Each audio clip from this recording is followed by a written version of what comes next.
ఒకవైపు గవర్నమెంట్ ఫ్రీగా ఇస్తున్న ఆరోగ్యశ్రీ ఉండాలి, ఇంకొక వైపు పెద్ద పెద్ద జబ్బులు వచ్చినప్పుడు 50 లక్షలైనా 60 లక్షలైనా కూడా ఫ్యామిలీ మొత్తానికి కవర్ అయ్యే విధంగా ఇంకొక హెల్త్ ఇన్సూరెన్స్ పాలసీ ఉండాలి. అది కూడా నెలకు 400-500 రూపాయల లోపల ప్రీమియం అయిపోవాలి. దానికి ఏదైనా ఐడియా ఉందా? పర్సనల్ ఫైనాన్స్ విషయాల పట్ల ఇప్పుడు ప్రవీణ్ కి అవగాహన వస్తుండడంతో 10 లక్షల పాలసీ అనేది ఈ రోజుల్లో తన ఫ్యామిలీకి సరిపోదు. కనీసం ₹1,00,00,000 తక్కువ కాకుండా హెల్త్ ఇన్సూరెన్స్ పాలసీ ఉండాలని ఇప్పుడు అనుకుంటున్నాడు. కానీ ప్రీమియం సంవత్సరానికి 50,000 పైగా ఉండడంతో ఆలోచిస్తున్నాడు. ఇక్కడ మీకు 2 డౌట్స్ వస్తుండవచ్చు. ఒకటేంటంటే 5 లక్షల రూపాయల హెల్త్ ఇన్సూరెన్స్ పాలసీకి సంవత్సరానికి 17,000 రూపాయలు కడుతుంటే 95 లక్షల రూపాయల హెల్త్ ఇన్సూరెన్స్ పాలసీకి సంవత్సరానికి జస్ట్ 6,000 రూపాయలైనా అదేలాగా అని. సో ఇప్పుడు కార్తిక్ కు కావాల్సింది ఏంటంటే కంపెనీ ఇచ్చిన పాలసీ వేస్ట్ కాకూడదు, అదే సమయంలో ఫ్యామిలీ మొత్తానికి వేరే హెల్త్ ఇన్సూరెన్స్ పాలసీ తక్కువ ప్రీమియంతో రావాలి. ఇలా హెల్త్ ఇన్సూరెన్స్ పాలసీలో ఇదొక అద్భుతమైన పాలసీ అని చెప్పవచ్చు. ఎందుకంటే అతనికి ఆల్రెడీ ఆరోగ్యశ్రీ ద్వారా 10 లక్షలు కవర్ అవుతున్నాయి కాబట్టి. ఆరోగ్యశ్రీ ఉపయోగించిన తర్వాత 10 లక్షల రూపాయలు దాటితేనే ఈ పాలసీ ఉపయోగిస్తారు. ఫ్యామిలీ మొత్తానికి ₹1,00,00,000 హెల్త్ ఇన్సూరెన్స్ పాలసీ తీసుకోవాలంటే వాడు ఖచ్చితంగా కోటీశ్వరుడై ఉండాలి. మన వల్ల సాధ్యం కాదు కదా అని అన్నాడు. రవి అనే ఒక వ్యక్తి ఒక పల్లెటూరు నుండి వచ్చి హైదరాబాద్ లో ఒక కంపెనీలో చిన్న ఉద్యోగం చేస్తున్నాడు.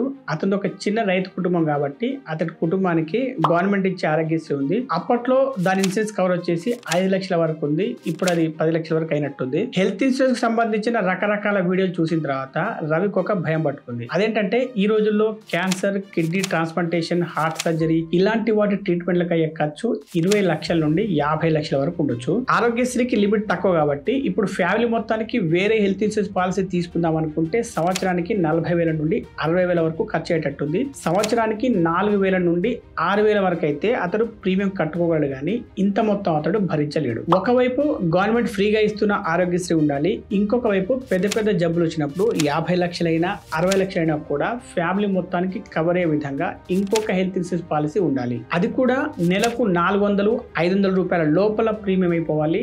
దానికి ఏదైనా ఐడియా ఉందా? రవి సంగతి పక్కన పెడితే ఇప్పుడు కార్తిక్ అనే వ్యక్తికి ఇంకొక సమస్య. అదేంటంటే అతడు ఒక మల్టీనేషనల్ కంపెనీలో ఉద్యోగం చేస్తున్నాడు. అతడి కంపెనీ ఆల్రెడీ అతని ఫ్యామిలీ మొత్తానికి కవర్ అయ్యే విధంగా ఒక హెల్త్ ఇన్సూరెన్స్ పాలసీ అతనికి ఇస్తూ వస్తుంది.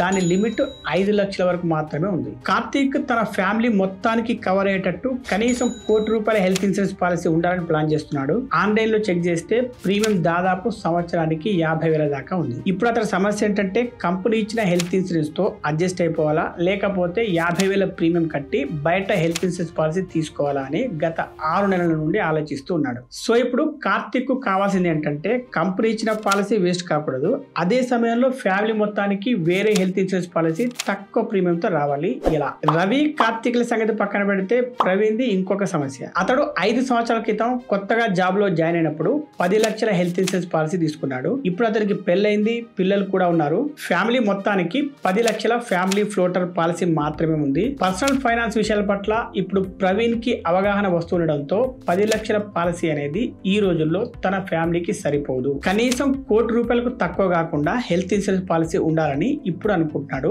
కానీ ప్రీమియం సంవత్సరానికి 50,000 పైగా ఉండడంతో ఆలోచిస్తున్నాడు. ఎందుకంటే హెల్త్ ఇన్సూరెన్స్ ప్రీమియం అనేది ప్రతి సంవత్సరం పెరుగుతూ ఉంటుంది కాబట్టి భవిష్యత్తులో ప్రీమియంస్ లక్షల్లో కట్టాల్సి వస్తుందేమోనని భయపడుతున్నాడు. రవి, కార్తిక్, ప్రవీణ్ ఈ ముగ్గురు ఇప్పుడు ఏం చేయాలంటే సురేష్ ని ఫాలో కావాలి. మరి సురేష్ ఏం చేశాడో ఇప్పుడు చూద్దాం. ఈ సురేష్ అనే వ్యక్తి నాకు కాలేజీలో జూనియర్. అతనికి ఒక ఫ్యామిలీ ఫ్లోటర్ హెల్త్ పాలసీ ఉంది. 5 లక్షల రూపాయల వరకు మాత్రమే కవరేజ్ ఉంది.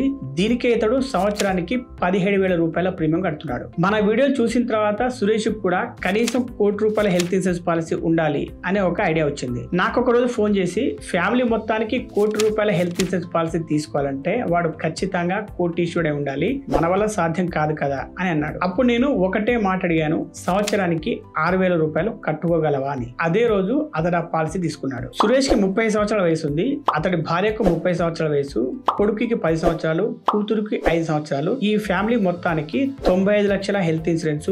కట్టాల్సిన ప్రీమియం ఎంత అంటే సంవత్సరానికి జస్ట్ 6,000 రూపాయలు మాత్రమే. ఇక్కడ మీకు 2 డౌట్స్ వస్తుండవచ్చు.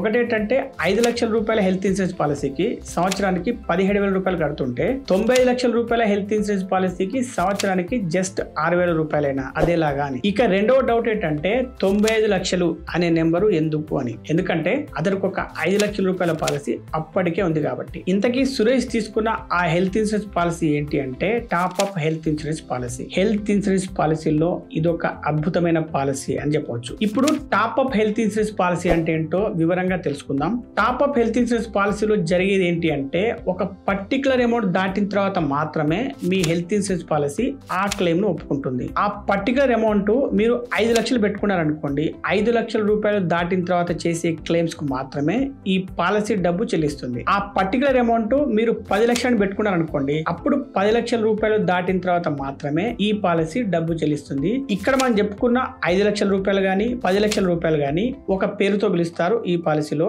అదేంటి అంటే డిడక్టబుల్. ఉదాహరణకు రవి విషయమే తీసుకుంటే అతడికి ఆరోగ్యశ్రీ పాలసీ 10 లక్షల వరకు ఉంది. అతడు టాప్ అప్ పాలసీ ఎలా తీసుకుంటాడు అంటే 10 లక్షల రూపాయలు దాటి ఏదైనా క్లెయిమ్ వస్తేనే ఆ పాలసీ అవసరపడేటట్టు. అంటే 10 లక్షల రూపాయలు ఇక్కడ డిడక్టబుల్ అన్నమాట. అతడికి ఇప్పుడు ₹1,00,00,000 పాలసీ కావాలనుకోండి, అతడు 90 లక్షల రూపాయల పాలసీ మాత్రమే తీసుకుంటాడు. ఎందుకంటే అతనికి ఆల్రెడీ ఆరోగ్యశ్రీ ద్వారా 10 లక్షలు కవర్ అవుతున్నాయి కాబట్టి. ఆరోగ్యశ్రీ ఉపయోగించిన తర్వాత 10 లక్షల రూపాయలు దాటితేనే ఈ పాలసీ ఉపయోగిస్తారు. ఇక కార్తిక్ విషయం తీసుకుంటే అతనికి కంపెనీ ఆల్రెడీ 5 లక్షల హెల్త్ పాలసీ ఇస్తుంది కాబట్టి అతడు టాప్ అప్ పాలసీ ఎలా తీసుకుంటాడు అంటే 5 లక్షల రూపాయలు దాటి ఏదైనా క్లెయిమ్ వస్తేనే ఆ పాలసీ అవసరపడేటట్టు.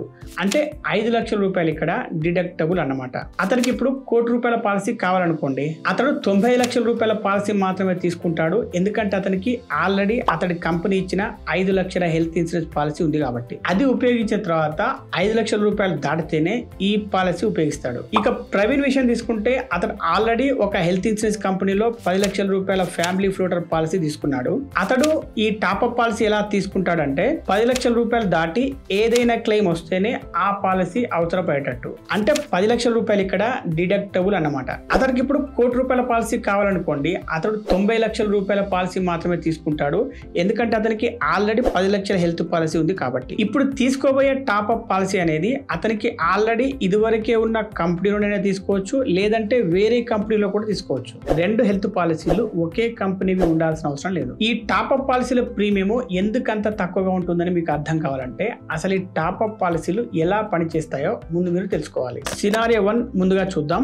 మీకు 5 లక్షల రూపాయల బేసిక్ హెల్త్ ఇన్సూరెన్స్ పాలసీ ఉంది.